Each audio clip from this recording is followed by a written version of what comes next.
Now, when you come in to see us at Majestic Aquariums and you bring a sample of water, what we want is a video of your tank running so we can see everything going on in the tank.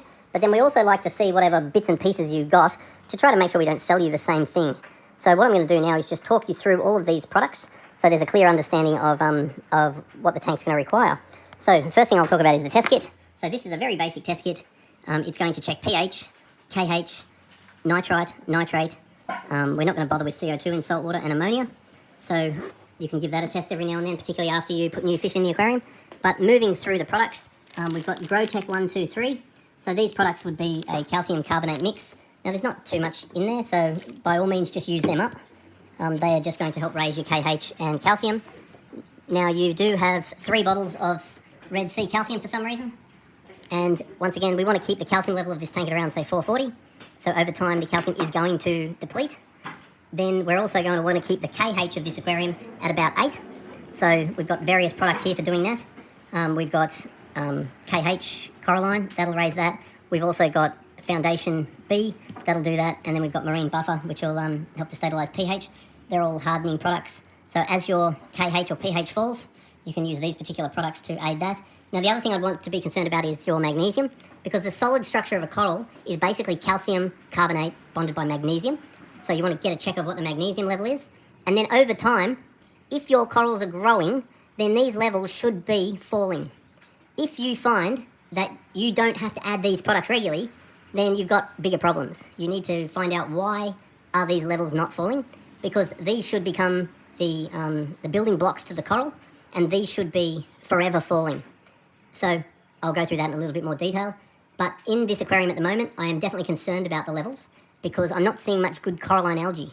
So when the water quality is right, and it's been right for a number of months, then I'm expecting some nice, good purple coralline algae growth. But a lot of the algae that I scrubbed off this tank was all green, and that's indicating phosphates. So basically the way it works is you've got KH, calcium, and magnesium are your building agents. So they're your reef builders. They're the ones that are going to help your corals to grow. Then you've got phosphate and nitrate, and they are your reef killers. Your phosphate and nitrate are your nutrients that are going to encourage your algae and are going to affect your corals.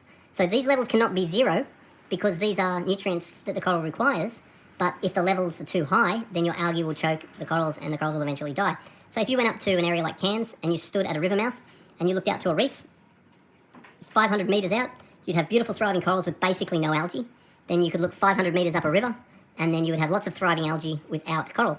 And that's because the nutrient runoff from the land goes into the river, and then it should go past mangroves, calopa beds, and various things that will suck all of the nutrients out of the water.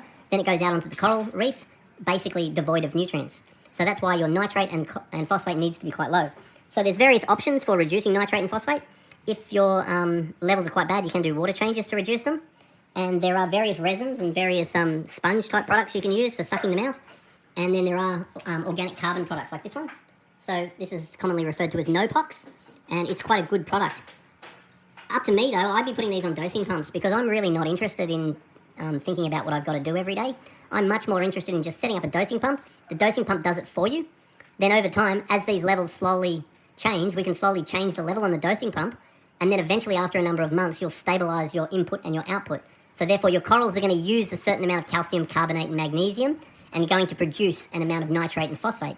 So you can balance these levels using a dosing pump. Now, human error will basically guarantee that you cannot do this without a dosing pump.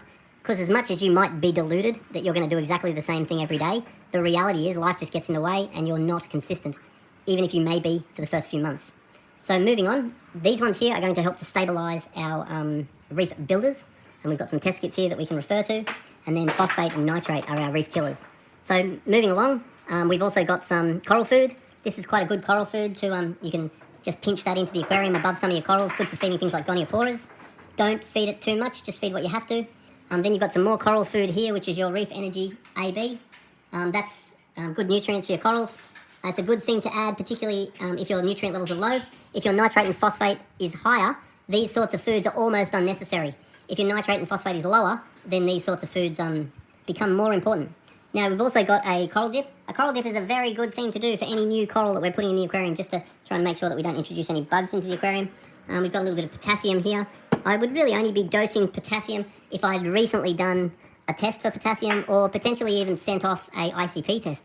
So it's a really good idea every few months just to send off an ICP test. An ICP test is going to tell you what all your trace and minor elements are, and then that will give you a really good idea for what you're doing and to see if you need to fine-tune anything that you might be doing in the aquarium. And an ICP test is a very good way of improving the things that you don't know are going on in the aquarium. Now, moving along, we have some Aiptasia X.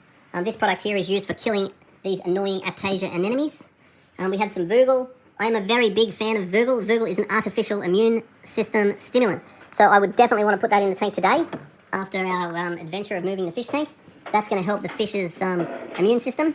Garlic Guard, that sort of is quite good for enticing finicky eaters. So you could pour that on your food. You could pour it in the tank, but most people tend to pour it on the food if they have trouble feeding fish. Now you've got some Prime Water Ager. In this tank, I wouldn't really ever use Prime unless I had ammonia. I'd use it to detox ammonia. I'd be more likely to use the Prime in my freshwater aquariums because I'd really rather use RO water. I really don't want all the crap that's in Sydney tap water going in my fish tank. Now, basically, as far as your fish are concerned, fish keeping is 50% about water quality and 50% about nutrients. So this food here, Probiotics from New Life Spectrum, is probably about the best food you can buy, and it's got the probiotic bacteria in it, and that means that when the fish poo, the bacteria in the poo eats the poo. So we've also got a bit of seaweed, which is good for a treat. Definitely don't be feeding that if you're getting high nitrate and phosphate levels. Then here we've got some medications. You don't ever want to add medications into a reef tank. You would only want to add medication into a quarantine tank. We've got some praziquantel here, which is good for flukes.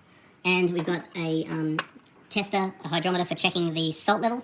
And it's good to bring that into the shop every now and then and test it against our digital one, just to make sure that that it's staying accurate, because over time they will degenerate. So the other food that I want to add to this would be Danichi Color, because in sheer quality, that's definitely my favourite food. And then your probiotics is like a perfect mix for that. So bringing a sample of water and a video down to Majestic Aquariums on a semi-regular basis is going to allow us just to slowly steer you in the right direction.